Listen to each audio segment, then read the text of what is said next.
कि सर्वोत्तम नाम ईश्वर का एक ओम है, उसको दिल से भुलाना नहीं चाहिए। सर्वोत्तम नाम ईश्वर का एक ओम है, उसको दिल से भुलाना नहीं चाहिए। जिसकी आज्ञा में चलते सूर्य सोम है, जिसकी आज्ञा में चलते सूर्य सोम है, उसको दिल से भुलाना नहीं चाहिए। सर्वोत्तम नाम ईश्वर का एक ओम है। कहते उसका मुख्य नाम ओम है, पर उसके गुणवाचक नाम अनेक है। ए में अक्सर मिलाकर ओम कह पाते हैं, इस एक नाम में परमेश्वर के नाम बहुत आ जाते हैं।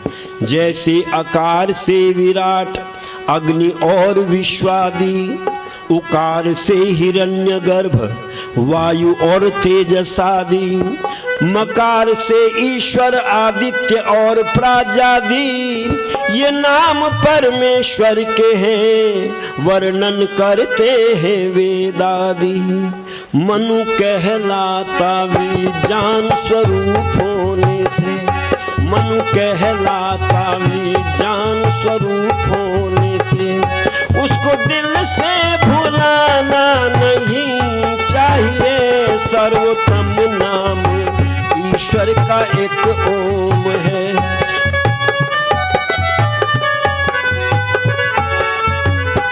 सर्वोत्तम नाम ईश्वर का एक ओम है। और ऋषि ध्यान जी महाराज ओम के अंदर ही 9 नाम गिनाते हैं। सबसे पहला अक्षर आता है अकार, उसमें कहते हैं विराट, अग्नि और विश्व, और उसके साथ आदि जोड़ देते, और भी बहुत नाम इसके साथ में जुड़ सकते हैं। देखो हमारे यहाँ 2 महापुरुष ऐसे हुए जिन्होंने परमात्मा के विराट स्वरूप को दिखाया। कौन कौन हुए? एक नाम आपने सुन रखा होगा योगी राज कृष्ण का, और समझाते हैं लोग, कथा करते हैं तो कहते हैं परमात्मा ने विराट स्वरूप दिखाया। कैसे दिखाया? मुंह को खोला और मुंह खोल करके सब कुछ अंदर दिखा दिया। अच्छा, मैं आपके सामने कुछ बोल रहा हूं तो मुंह खोल करके बोल रहा हूं या बंद करके बोल रहा हूं?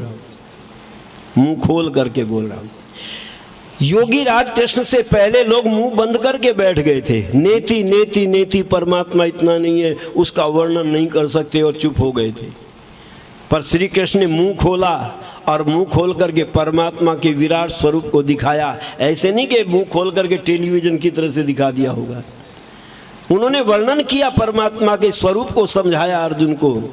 और दूसरे ऋषि ध्यान जी महाराज ने परमात्मा के विराट स्वरूप को दिखाया।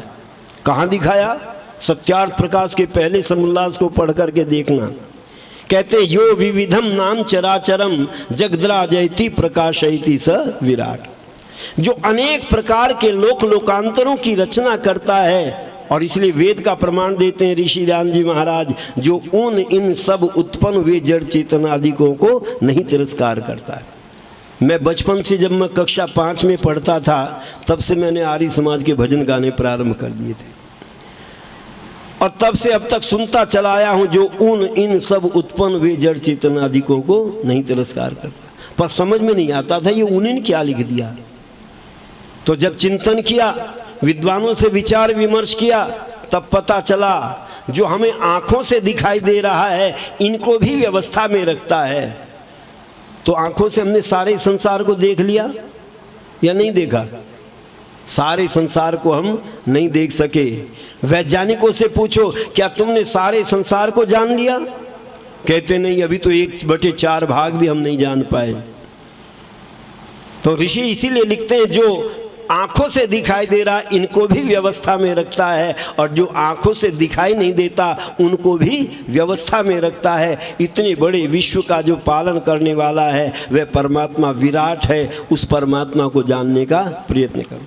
पर प्रश्न है, ये बताओ उसके ये 3 नाम अलग अलग कैसे हो गए? मैंने कहा मेरे भी कई नाम हैं। जब मैं छोटा था, स्कूल में पढ़ता था और छुट्टियों में आर्य समाज के कार्यक्रमों में चला जाता था, 2-4 गीत सुनाता था तो लोग कहते थे ये बच्चा बहुत अच्छा गाता है। नाम क्या था मेरा उस समय? बच्चा। फिर मूंछ आ गई तो लोग जवान कहने लगे, बच्चा कहना छोड़ दिया। और अब बाल सफ़ेद होने लगेंगे तो क्या कहेंगे? बूढ़ा कहने लगेंगे। अच्छा, मैं 3 हूँ या 1 ही हूँ? मैं हूँ तो 1 ही, पर अवस्था के आधार पर मेरे नाम बदलते चले गए। और भी नाम बदल गए। मेरे पिताजी ने मेरा नाम रखा नरेश दत्त, पर जब मैं आर्य समाज में भजन गाने लगा तो मुझे आर्य जी कहने लगे। जो नाम नहीं जानते थे वो आर्य जी कह करके बुलाने लगे। और जब मैं भजन गाने लगा तो मुझे भजनोपदेशक कहने लगे। जब मैं ढोलक बजाता हूँ तो मुझे ढोलक वादक कहने लगे। जब मैं गाड़ी चलाता हूँ तो मुझे ड्राइवर कहने लगे। मेरे भी अनेक नाम पड़ जाते हैं।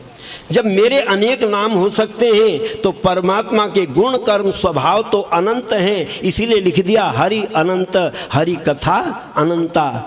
उसके गुण कर्म स्वभाव अनंत हैं तो उसके नाम भी अनंत है।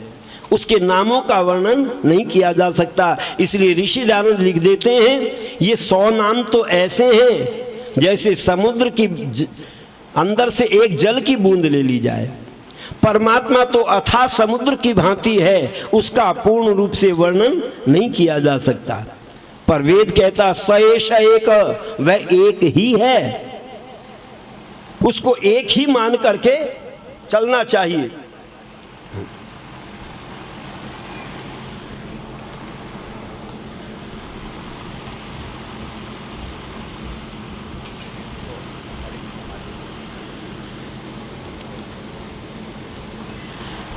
इसमें लिखा है कि रामचरितमानस का निषेध किया है सत्यार्थ प्रकाश में। मैंने भी पढ़ा है, ऐसा नहीं कि मैंने सत्यार्थ प्रकाश नहीं पढ़ा, मैं तुम्हारी सुनी सुनाई कह रहा हूँ।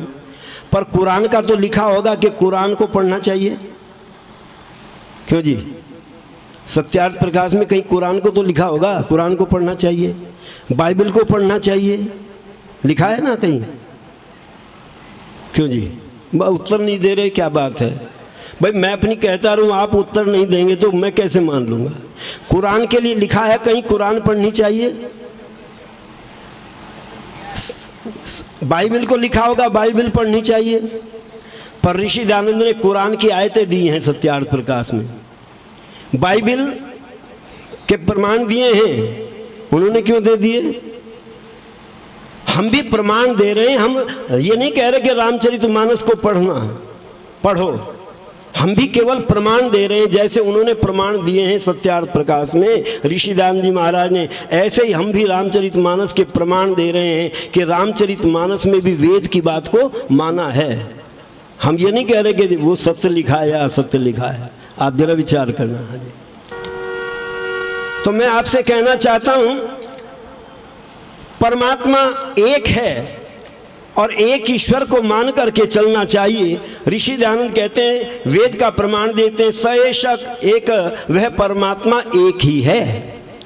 और आगे लिखते हैं, पतिरेक आसीत, परमात्मा एक था, एक है और एक ही रहेगा। और विद्वानों ने कहा, एकम सद्विप्रा बहुधा वदंती, परमात्मा एक है लेकिन विद्वान लोग उसको अनेक नाम से पुकारते हैं। पर ये इसी का समर्थन तुलसीदास जी ने किया है।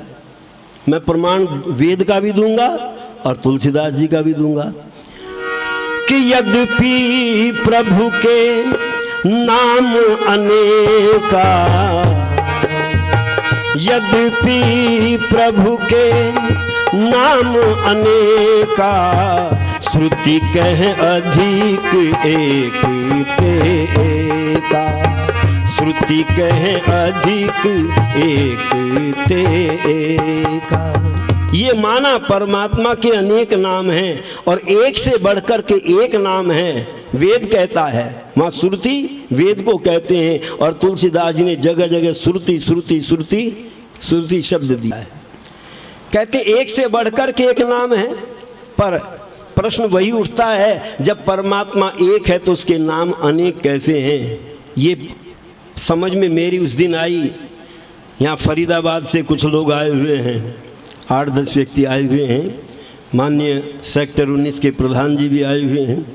ये मुझे 1 महीने के लिए रथ यात्रा लेकर के बुलाते हैं। वर्ष में एक बार 15 दिन और 2 बार 15-15 दिन का कार्यक्रम रखते हैं। और प्रातः काल का जो कार्यक्रम रखते हैं वो विद्यालयों में रखते हैं बच्चों के बीच में, और सायंकाल का जो कार्यक्रम रखते हैं वो परिवारों में रखते हैं। तो इन्होंने एक दिन मेरा कार्यक्रम एक मंदिर में रख दिया और कान में कहा, पंडित जी आज तुम्हारा कार्यक्रम मंदिर में है, जरा संभल करके बोलना, कि कभी कहीं उलट पुलट बोल जाएं, कुछ डर लगा रहता है, लोगों को डरते हैं। तो मैंने उस मंदिर को चारों तरफ से घूम करके देखा, पूरे मंदिर को घूम करके देखा, और जो जो लिखा था बड़ी बारीकी से उसको पढ़ा। तो वहाँ एक आरती लिखी हुई थी, आपने भी पढ़ी होगी, नहीं तो देख लेना कहीं मैं झूठ तो नहीं बोल रहा। उसमें आरती में लिखा था, ब्रह्मा विष्णु सदाशिव जानत अविवेका। ब्रह्मा विष्णु सदाशिव जानत अविवेका, और प्रणवाक्षर के मध्य ये तीनों एका। अब अर्थ समझ गए होंगे। परमात्मा को ब्रह्मा विष्णु महेश नाम से पुकारा जाता है, पर ओम के अंदर, प्रणव के अंदर ये तीनों एक ही हैं, अलग अलग नहीं हैं। इससे सिद्ध होता है परमात्मा एक है, वो भी मानते हैं। और आरती में भी कहते हैं, तुम हो एक अगोचर सबके प्राणपति, तुम बिन और न दूजा आश करूं जिसकी। मानते तो वे भी यही हैं, पर मैंने उदाहरण दिया था, क्यों जी मूर्ति अगर बनाते तो एक मूर्ति से काम चल सकता था कि नहीं चल सकता था? एक मूर्ति बना देते, पर क्योंकि व्यापारिक दृष्टिकोण जब दिमाग में आ जाता है तब एक मूर्ति से काम नहीं चलता। वो मानते एक मूर्ति बनाएंगे तो 10 रुपये चढ़ेंगे, और 10 मूर्ति होंगी तो 100 रुपये तो चढ़ ही जाएंगे कम से कम। ये व्यापारिक दृष्टिकोण के कारण लोगों ने अलग अलग भगवान बनाने प्रारंभ कर दिए। पर ऋषि दयानंद कहते हैं परमात्मा एक ही है। और जात कर्म संस्कार में बच्चे की जीभ पर ओम लिखा जाता है, मानो बच्चे को उपदेश दिया जा रहा है, ऐ बेटा जब तू इस वाणी से बोलना प्रारंभ करे तो ओम का स्मरण करना। कि जिह्वा तो तब ही भली जपे ओम का नाम, नहीं तो काट निकालिए मुख में भलो न चाम। और इसलिए सबके लिए मानो उपदेश दिया, बच्चे को ही उपदेश नहीं है, ये सबके लिए उपदेश है। ओम नाम जपना सुबह शाम जपना, यही प्यारे प्रभु का मुख्य नाम है। ओम नाम जपना सुबह शाम जपना, यही प्यारे प्रभु का मुख्य नाम है। ओम नाम जपना सुबह शाम जपना, यही प्यारे प्रभु का मुख्य नाम है। योगी बन करके तन को तपाया, योगी बन करके तन को तपाया, बन के ब्रह्मचारी जीवन बिताया। कहते हैं उपनिषद ओम इत्येतद, यही प्यारे प्रभु का मुख्य नाम है। ओम नाम जपना सुबह शाम जपना, यही प्यारे प्रभु का मुख्य नाम है। ओम नाम जपना सुबह शाम जपना, यही प्यारे प्रभु का मुख्य नाम है। पर आज लोग समझे नहीं, श्री राम को तो मानते हैं पर श्री राम क्या मानते थे उसको नहीं जाना। और देखो कुछ काम परिस्थिति के कारण भी होते हैं। तुलसीदास जी ने राम को भगवान वैसे ही नहीं बना दिया, उसके भी कारण थे। आप पढ़ करके देखो, उसका उत्तर सत्यार्थ प्रकाश में ही ऋषि दयानंद लिखते हैं। जिस समय जैनियों ने मूर्ति पूजा प्रारंभ की तो लोग जैनियों के मंदिर में जाने लगे, तो लोगों ने विरोध किया, पंडितों ने विरोध किया, हाथी के पैरों में कुचले जाओ पर जैन मंदिर में मत जाओ। क्यों? अच्छा, पहले रेडियो होती थी घरों में, आपने सुनी होंगी रेडियो। और जब से टेलीविज़न आया, रेडियो है घर में जी? किसी के घर में हो तो बताओ। नहीं, अब टेलीविज़न में समाचार भी आते हैं और चित्र भी आते हैं। तो रेडियो सुनना पसंद नहीं करते, टेलीविज़न देखना पसंद करते हैं। जब ये टेलीविज़न आ गया, मंदिरों में मूर्ति आ गई, तो लोगों ने निराकार भगवान की पूजा करनी छोड़ दी। तुलसीदास जी ने भी सोचा कि लोग जैन बन रहे हैं, बौद्ध बन रहे हैं, तुम भी, उन्होंने राम की मूर्ति रखवा दी। ये है कारण, देश काल परिस्थिति के कारण कुछ लोग काम कर जाते हैं, पर वो परंपराएं गलत प्रारंभ हो जाती हैं। हमारे यहाँ भी होने लगी, हमारे यहाँ भी वही बीमारी आ गई है। मैं कहता हूँ क्यों जी, भागवत कथाओं में क्या होता है, आपने सुनी होंगी भागवत कथाएं। हथेली बजा करके नाचती हैं औरतें खड़ी होकर के। तो हमारे यहाँ भी यही कहते हैं जी, ऐसे गीत सुनाओ जो लोग नाचने लगे खड़े होकर के। कहाँ से आई ये बीमारी? जो कथा थी, जो उपदेश था, वो धीरे धीरे यहाँ से भी समाप्त हो गया। और थोड़े दिनों में देखना, यहाँ भी वही टेलीविज़न चलेगा, वही काम होगा जो दूसरी जगह हो रहा है। क्योंकि हम देखा देख एक दूसरे की नकल करते हैं। पर राम क्या करते थे, जरा विचार करना। जाप करते थे राम ओम नाम का, जाप करते थे राम ओम नाम का। ये नियम था सुबह और शाम का। ओम आनंद गंध जिससे मिटते हैं द्वंद, यही प्यारे प्रभु का मुख्य नाम है।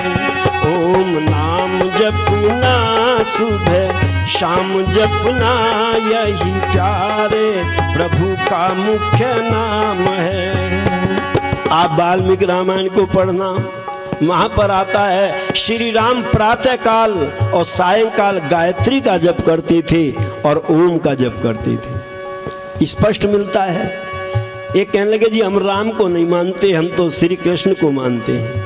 क्योंकि दुर्भाग्य इस देश का यह है, लोगों ने जाति के आधार पर भगवानों को मानना शुरू कर दिया।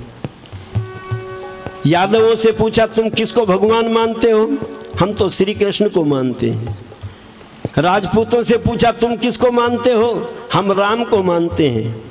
वाल्मीकियों से पूछा तुम किसको भगवान मानते हो? हम वाल्मीकि को मानते हैं। हरिजनों से पूछा तुम किसको भगवान मानते हो? हम रविदास को मानते हैं। सबने जाति के आधार पर भगवान बना लिए। पर श्री कृष्ण क्या मानते थे? जाप अर्जुन को ओम अक्षर बताया, अर्जुन को ओम अक्षर बताया। ओम तत्सत का जाप कराया, ओम तत्सत का ज्ञान कराया। ओम में हो मति पाए वह सदगति, यही प्यारे प्रभु का मुख्य नाम है। ओम नाम जपना सुबह शाम जपना, यही प्यारे प्रभु का मुख्य नाम है। योगी राज कृष्ण अर्जुन को कहते हे अर्जुन, मैं तुझे एक ऐसा अक्षर बताऊंगा जिस एक अक्षर से तुझे उस अक्षर का ज्ञान हो जाएगा। पूछा महाराज वो कौन सा अक्षर है?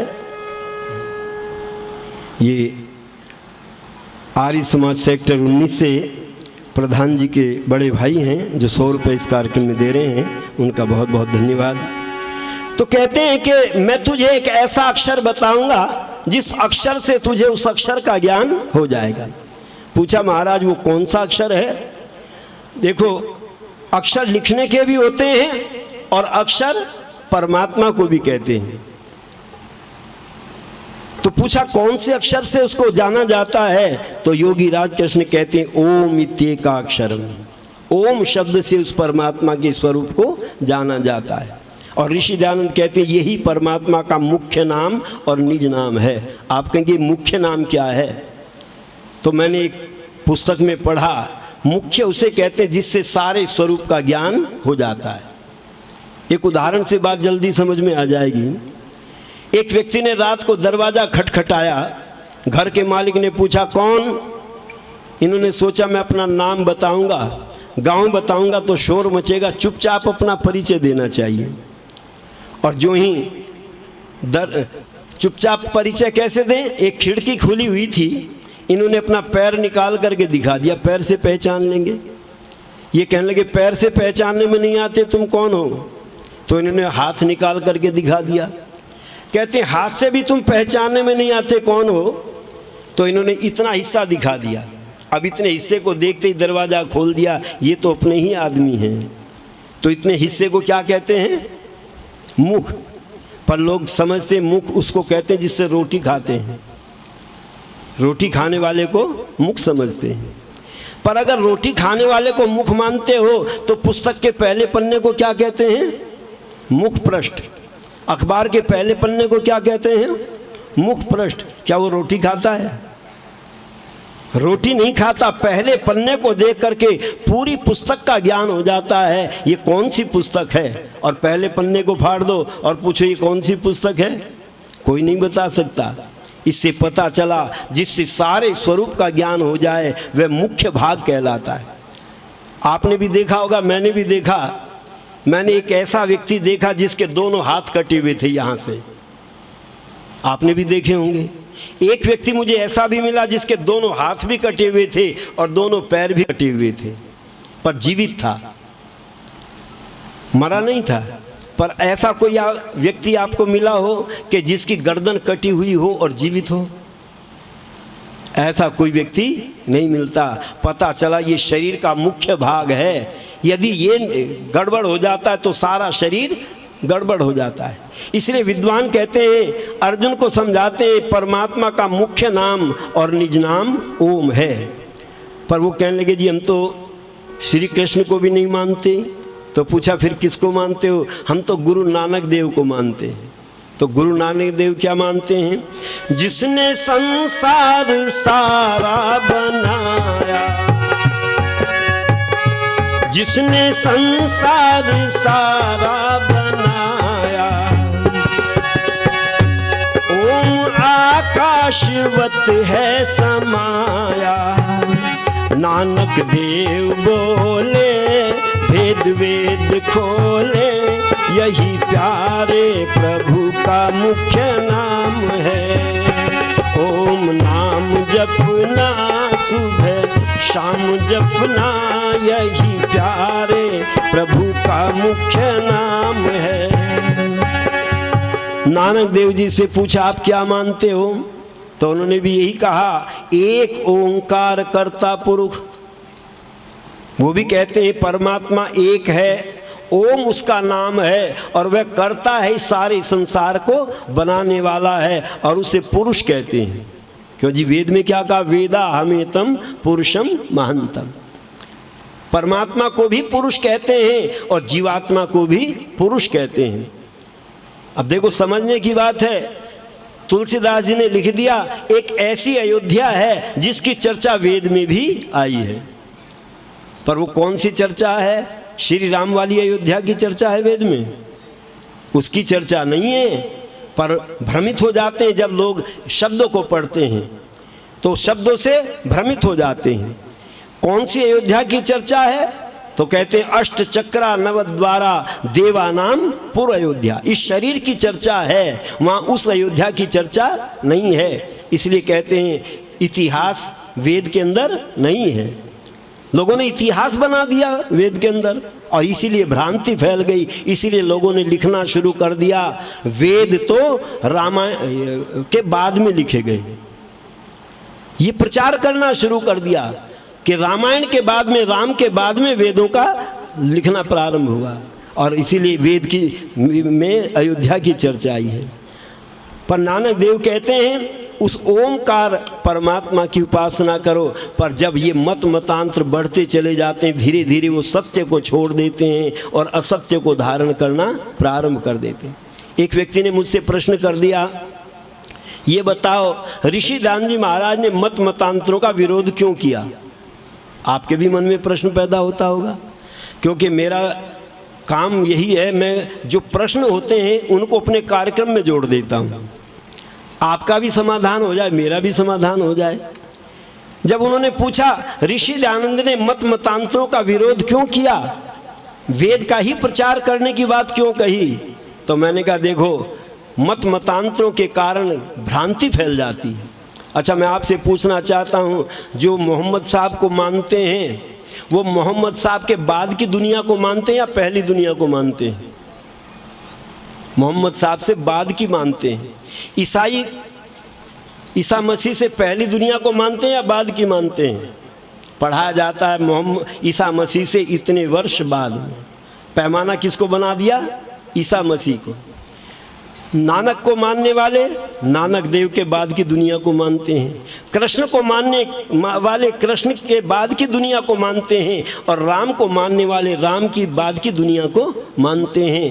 पर वेद को जो मानता है वो सृष्टि से, जब से सृष्टि बनी है तब से लेकर और वर्तमान तक की दुनिया को मानता है। इसलिए ऋषि दयानंद ने कहा मत मतांतरों में फंस जाओगे तो आधा अधूरा ज्ञान रह जाएगा। इसलिए वेद का ज्ञान तो आदि सृष्टि से लेकर के और वर्तमान तक का है, और वर्तमान तक का नहीं है, और आगे तक का भी ज्ञान है।